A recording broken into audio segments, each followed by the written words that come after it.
कि जस्टिस आलिया नीलम ने chief justice Lahore high court के ओहदे का हल्फ उठा लिया।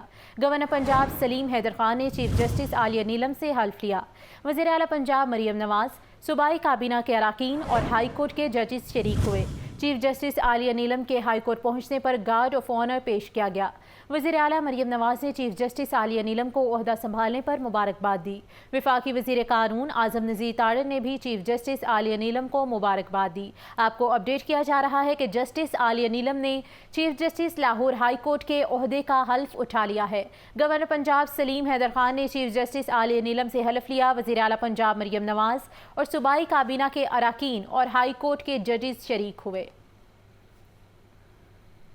वकला बरादरी ने जस्टिस आलिया नीलम की तैनाती को खुश आइन करार दे दिया। कहते हैं तारीख में पहली बार खातून का चीफ जस्टिस तैनात होना एजाज़ की बात है।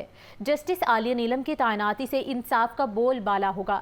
इसी हवाले से मज़ीद तफसीलात से अपडेट करेंगे मोहम्मद अशफाक। जी बिल्कुल, लाहौर हाई कोर्ट के जस्टिस मिस आलिया नीलम ने बतौर chief justice Lahore high court ओहदा संभाल लिया है और इस मामले पर तमाम वकला तंजीमें भी खुश हैं और खवातीन वकला, मर्द वकला सब ही इस तकर्री पर खुश दिखाई देते हैं। और इस मामले पर जस्टिस मिस आलिया नीलम को बतौर chief justice Lahore high court उनका ये एजाज़ है कि वो पहली खातून chief justice Lahore high court हैं। इस वक्त कुर्रतुल ऐन विर्क हमारे साथ मौजूद हैं। मिस, क्या कहेंगे आप इस हवाले से, जस्टिस आलिया नीलम के हवाले से? सर, सबसे पहले तो मुबारकबाद सब वकला हजरात को, पूरी कौम को, क्योंकि मैडम आलिया नीलम का चीफ जस्टिस बन जाना, वो जो कि पहले से 28 साल से उनका तजर्बा है, वो एक लॉ की स्टूडेंट से पिछले 28 साल से काम कर रही हैं और 2013 में उनको जस्टिस लाहौर हाई कोर्ट मुकर्रर कर दिया गया और उनका एक बहुत साफ सुथरा करियर है। जी बिल्कुल, हमारे साथ सना अफजल एडवोकेट मौजूद है। मिस, क्या कहेंगी आप? बिस्मिल्लाहिर्रहमानिर्रहीम। इस बात पे मैं बहुत खुश हूँ कि ख़वातीन वकला के लिए स्पेसेस क्रिएट हो रही हैं और वो वकला जो कि बहुत छोटी एज में अपनी हिम्मत हार जाती हैं, हौसला छोड़ देती हैं, तो मैडम आलिया नीलम इस बात की मिसाल है कि आप अगर मेहनत करें, हिम्मत करें तो आप चीफ जस्टिस भी लग सकती हैं। Thank you. जी बिल्कुल, हमारे साथ कुछ और वकला भी मौजूद हैं। सर, क्या कहेंगे आप इस तकरीर के हवाले? जी बिस्मिल्लाहिर्रहमानिर्रहीम। जस्टिस मिस आलिया नीलम साहिबा जो हैं, मैं सबसे पहले तो उनको मुबारकबाद पेश करता हूँ कि वो पाकिस्तान की तारीख में लाहौर हाई कोर्ट की पहली चीफ जस्टिस हैं। जस्टिस मिस आलिया नीलम साहिबा का पिछला 10 साल रिकॉर्ड जो है बड़ा जबरदस्त है और वो बहुत अच्छी मेहनती हार्ड वर्कर जज हैं। बिल्कुल, लाहौर हाई कोर्ट में आज खुशी का समा है और इस सारे मामले पर chief justice Lahore high court justice miss Aliya Neelam को जबरदस्त हिराजे तहसीन पेश किया जा रहा है और वकला की जानिब से एतमाद का इजहार किया जा रहा है कि अब साइलिन की बरवक्त इंसाफ की फराहमी को यकीनी बनाने का ख्वाब पूरा होगा। जी शुक्रिया अशफाक। लाहौर हाई कोर्ट की तारीख में पहली मरतबा खातून रजिस्ट्रार तैनात अबर गुल खान पहली खातून रजिस्ट्रार लाहौर हाई कोर्ट तैनात कर दी गई हैं। Registrar Lahore high court Abdul Rashid Abid को तब्दील कर दिया गया है।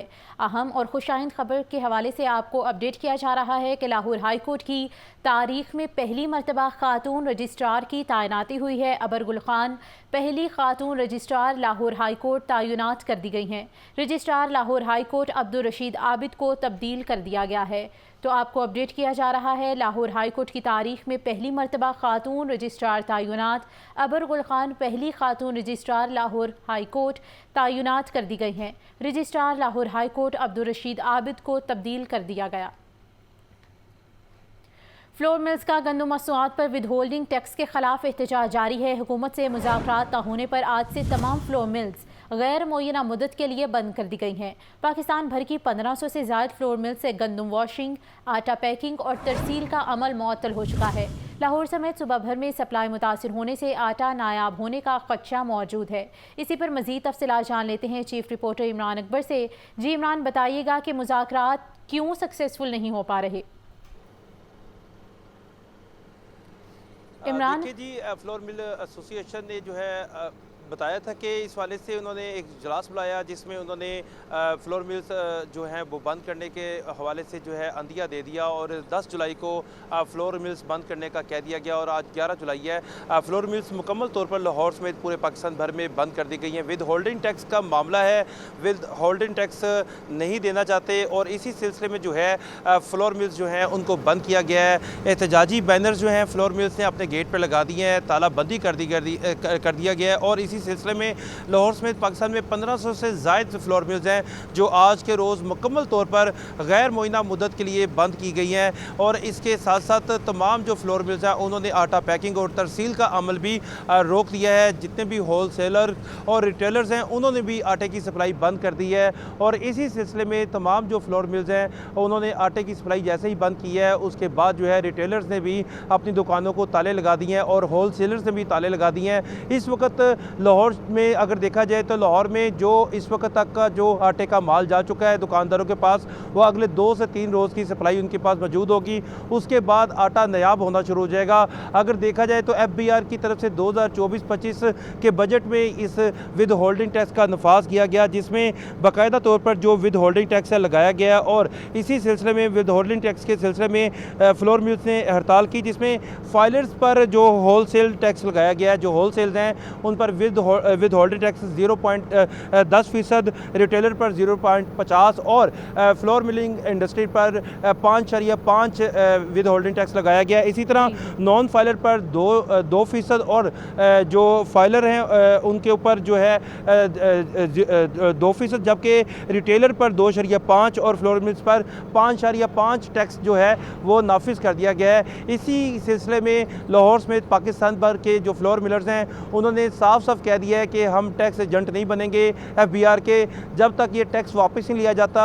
ये अजनास जो है वो रोज़ाना की बुनियाद पर लोग लेते हैं और इसके लिए पंजाब हुकूमत बहुत ज़्यादा जो है काविशें कर रही है। आटा जो है एक टाइम पर मुकम्मल तौर पर 900 रुपये 10 किलो आटे का थैला रेट मुकर्रर कर दिया गया और इस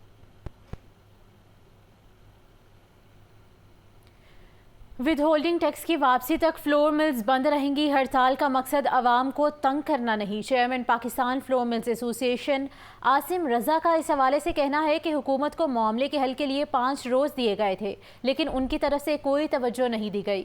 FBR के एजेंट बनकर काम नहीं कर सकते। आज अल्हम्दुलिल्लाह 6 तारीख के हवाले से जो जनरल बॉडी का इजलास था उसके अंदर ये कहा गया था कि हमारी 10 से वॉशिंग बंद होगी और 11 से ग्राइंडिंग नहीं करेंगी पूरे पाकिस्तान की मिल्स। तो आज तमाम मिल्स पूरे पाकिस्तान की जो है वो ग्राइंडिंग नहीं कर रही और ना ही माल की सप्लाईज है मार्केट में। कतन आवाम को डिस्टर्ब करना मकसद नहीं है। हमने इसीलिए 5 दिन इन बिटवीन दिए थे कि इसमें हमारा ये मामला रिजॉल्व हो जाएगा, लेकिन शायद वफाकी हुकूमत की अपनी फाइनेंस डिवीजन की मसरूफियात के बायस मामला टेकअप ना हो पाया। लेकिन टिल दिस टाइम कोई ऐसा हमारा रब्ता नहीं है उनसे फॉर्मल। और उसके अंदर ये है कि हमारी तमाम मिल्स बंद हैं जब तक ये विद होल्डिंग एजेंट के ज़िम्मे में से हमें बाहर नहीं निकाला जाता उस टाइम तक हमारी मिल्स बंद रहेंगी, क्योंकि हमारे पास इतनी गुंजाइश नहीं है कि हम इतना बड़ा ये टैक्स विद होल्डिंग का कलेक्ट करके तो FBR को दें और उनके एजेंट बन के ये काम करें। ना ही हमारे पास इतने पैसे हैं कि होलसेल डीलर हमारे 5.5% विद होल्ड करे। तो इसलिए ये हड़ताल तब तक जारी रहेगी जिस टाइम तक ये मामला रिजॉल्व नहीं होता और हमें एग्जाम्पशन नहीं। फ्लोर मिल्स का गंदम मसनूआत पर विद होल्डिंग टैक्स के खिलाफ एहतजाज मुसलसल जारी है और हुकूमत से मुज़ाकरात ना होने पर आज से तमाम फ्लोर मिल्स गैर मुअय्यना मुद्दत के लिए बंद कर दी गई हैं। आपको बताते चलें कि पाकिस्तान भर की 1500 से ज़ायद फ्लोर मिल से गंदम वॉशिंग, आटा पैकिंग और तरसील का अमल भी मुअत्तल हो चुका है। इमरान अकबर हमारे साथ मौजूद हैं, एक बार फिर से उनसे बात कर लेते हैं। इमरान, आपने आसिम रजा साहब की गुफ्तगू सुनी, उनका ये कहा गया कि हुकूमत को हमने 5 रोज़ दिए थे लेकिन उनकी तरफ से कोई खातिर ख्वाह तवज्जो नहीं दी गई। क्या समझते हैं हुकूमत इस हवाले से क्यों रिस्पॉन्स नहीं कर रही?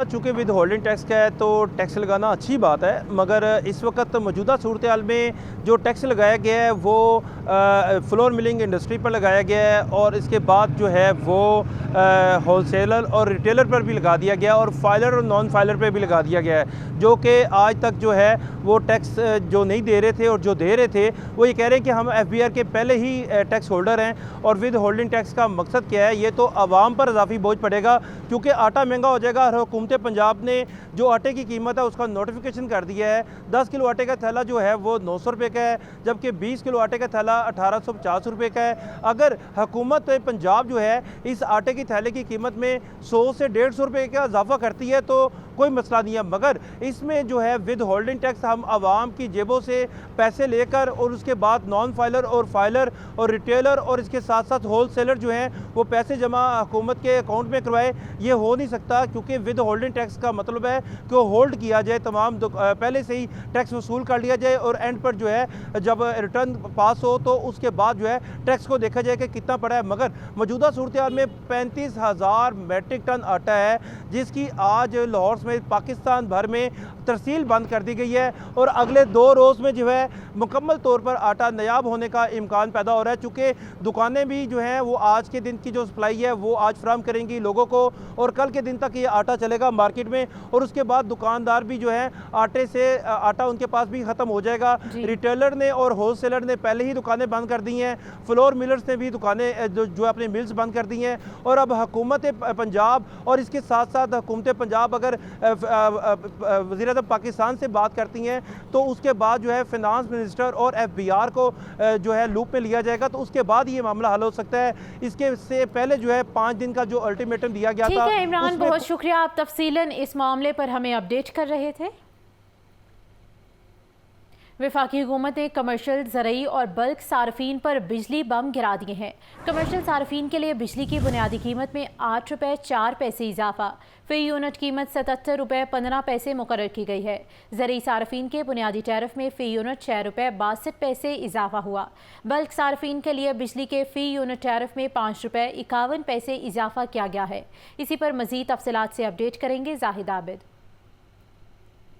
जी बिल्कुल, वफाकी हुकूमत की जानब से नेपरा को एक मंजूरी दे दी गई है जिसके तहत बिजली के बुनियादी टैरिफ में इजाफा कर दिया गया है, जिसमें ख़ास तौर पर कमर्शियल सार्फिन, ज़रई सार्फिन और बल्क बिजली इस्तेमाल करने वाले सार्फिन हैं उनके लिए टैरिफ में इजाफा कर दिया गया है। कमर्शियल सार्फिन के बिजली के बुनियादी टैरिफ में 8 रुपये 4 पैसे इजाफा किया गया है, जिसके बाद जुलाई से कमर्शियल सार्फिन के लिए बिजली का टैरिफ 77 रुपये 15 पैसे फ़ी यूनिट हो जाएगा और टैक्सेस इसके अलावा होंगे। इसके अलावा ज़रई सार्फिन के लिए बुनियादी टैरिफ में 6 रुपये 62 पैसे का इजाफा किया गया है और ज़रई सार्फिन के लिए फ़ी यूनिट टैरिफ 46 रुपये 83 पैसे तक जा पहुँचेगा। जबकि जो बल्क में टैरिफ बिजली इस्तेमाल करते हैं, जो हाउसिंग सोसाइटीज़ वगैरह हैं और दीगर सनती यूनिट्स हैं, उनके लिए भी बिजली के टैरिफ में इजाफा किया गया है। सार्फिन इस वक्त जो सबसे बड़ा मसला पूरे मुल्क में लोगों को पेश आ रहा है वो बिजली के बिलों की अदायगी है और अगर बुनियादी टैरिफ में भी इजाफा किया गया तो इससे कहीं ज़्यादा उनकी मुश्किलात में इजाफा होगा। इस वक्त हम एक कमर्शियल सार्फ यानी दुकानदार के पास मौजूद हैं, ज़रा उनसे जानते हैं कि अब अगर 8 रुपये मज़ीद बिजली महंगी हुई है तो 77 रुपये से भी ज़्यादा यूनिट पड़ जाएगा आपको, तो क्या सूरत हाल बनेगी? सूरत हाल तो जी बिल्कुल ही वो अफोर्डेबल नहीं है, बिल्कुल ही पहले नहीं पूरा हो रहा था, तो ये मज़ीद इजाफे से क्या क्या चीज़ कम करेंगे। बिजली से मुतल्लिक़ चीज़ है तो हम पहले ही काफ़ी कम कर चुके हैं। आप ये देखिए, आपके मेरी दुकान पर एक बल्ब और एक पंखे का बिल जो है वो 12,500 रुपया, तो वो किस तरह चलेगा? इसी महंगाई की वजह से, ये बिलों की वजह से सारी दुकानें ये खाली होती जा रही हैं। कुछ समझ नहीं आ रहा कि अभी अगर दुकान अगर छोड़ेंगे भी तो फिर आगे क्या करेंगे। जी बिल्कुल, जो सार्फिन, कमर्शियल सार्फिन हो, सनती सार्फिन हो या घरेलू सार्फिन, उसके लिए ये 3 से 4 माह जो गुजर रहे हैं, इसमें सबसे बड़ा मसला बिजली के बिल का है। हुकूमत की जानब से कोई रिलीफ मिलने की बजाय इस बिजली के टैरिफ में मुसलसल इजाफा किया जा रहा है, जिससे इन तमाम लोगों के जो मसाइल हैं उनमें इजाफा होता हुआ नज़र आ रहा है। और कमर्शियल सार्फिन के लिए पहले बिजली काफ़ी महंगी थी और अब मज़ीद महंगी कर दी गई है, जिसके असरात आने वाले दिनों में यकीनन मार्केटों में नज़र आएंगे। जी, कमर्शियल सार्फिन बिजली महंगी करने पर हुकूमत पर बरस पड़े, कहते हैं हुकूमत आवाम का खून नचोड़ रही है। महंगाई की वजह से ज़िंदगी गुजारना दुश्वार हो चुका है। बिजली, पानी, गैस, हर चीज़ महंगी है। बच्चों को पढ़ाएं, घर के अखराजात उठाएं या बिजली के बिल अदा करें। 8 रुपये नहीं महंगी, गल ही बत्ती 8 रुपये महंगी है। अगलियां दी साह घुटिया इन्होंने, बस कहते ने सिर्फ इन्हों दे बस दिन पूरे करा देन। ये आवाम दे नाल ज्यादती तर ज्यादती है, दुकानदार का नहीं। ये तो हर बंदे ने घर वाले पिटन डे ने, दुकानदार तो फिर थोड़ा सा ज़्यादा पिट लेंगे। लोग खुदकुशियाँ करने पर मजबूर हैं, बहुत परेशानी है, बहुत परेशानी है। एक गरीब आदमी जो 1000-1200 रुपया घर पे लेके जाता है वो किस तरह अपना गुजारा करे। मैं 50,000 रुपये अपने घर का बिल जीता है, असी किदे अगे जाके धोईए, क्यों दसीए? सानू दसे ना, पहले हुक्मरान जेहड़े सी वो आवाम दा सोचते सी सब कुछ। अभी आपको बराह रास्त लिए चलते हैं। अमीर जमात इस्लामी पंजाब जावेद कसूरी मंसूरा में प्रेस कॉन्फ्रेंस कर रहे हैं। इत्तेहाद के जरिए, यकजहती के जरिए और बैनुल मसालिक हम आहंगी के जरिए हम मुश्तरकात की बुनियाद पे अपनी कौम को इकट्ठा करेंगे। और ख़ास तौर पे उलमाए कराम ने इस अज़म का इरादा किया है कि मिंबर और मेहराब के जरिए इंशाअल्लाह हम अपनी कौम को वहदत का, यकजहती का और एक इत्तेहाद का पैगाम देंगे। मैं एक दफा फिर अपने सहाफ़ी भाइयों का शुक्रिया अदा कर रहा हूँ। जी, मसाजिद के बिलों के बारे में है कि उनको फ्री किया जाए। ये जो बिजली के बिलों में हैरत ये है कि टीवी फीस मसाजिद के बिल में भी लग के आती है। अफसोस की बात ये है कि मसाजिद का जो बिल आता है उसमें भी टीवी फीस उसमें भी लिखी हुई है। मसाजिद को बिजली के बिलों से फ्री करार दिया जाए, अशराफिया की जो बिजली मुफ्त दी जा रही है उसको बंद किया जाए और डीजल और पेट्रोल भी बंद किया जाए और आम आदमी को रिलीफ दिया जाए। मैं आखिरी बात कहना चाहता हूं कि इस जालिमाना निजाम की वजह से पाकिस्तान माशी तौर पे खोखला हो रहा है। सनतकार यहां से सनतें बैरून मुल्क शिफ्ट कर रहे हैं, अपना कैपिटल यहां से बाहर के मुल्क में लेके जा रहे हैं और पाकिस्तान को एक सारफ कम्युनिटी यानी बाहर की बनी हुई चीजें यहां लाके बेचो और पाकिस्तान को अपनी मंडी बनाओ। यहां कोई चीज ना बनने दी जाए, यहां कोई चीज पैदा ना होने दी जाए। ये इस वक्त साजिश है जो पाकिस्तान के खिलाफ की जा रही है और बदकिस्मती ये है कि हमारा हुक्मरान टोला इस पूरी साजिश का हिस्सा बना हुआ है। और महंगी और अभी आपको बताएं कि लेस्को की जानिब से बिजली चोरों के खिलाफ ऑपरेशन जारी है। मजमूई तौर पर 455 मुलजिमान बिजली चोरी में मुलविस पाए गए। 21 मुलजिमान को गिरफ्तार कर लिया गया है। 135 के खिलाफ मुकदमात दर्ज कर दिए गए हैं। पकड़े जाने वाले कनेक्शंस में 8 कमर्शियल, 13 ज़रई और 434 डोमेस्टिक शामिल। तमाम कनेक्शंस मुनक़ता करके 4,06,720 यूनिट्स डिटेक्शन बिल के मद में चार्ज किए गए हैं। इसी हवाले से मज़ीद तफसीलात जान लेते हैं फ़ाहद अमीन से। जी फ़ाहद, बताइए ऑपरेशन के हवाले से।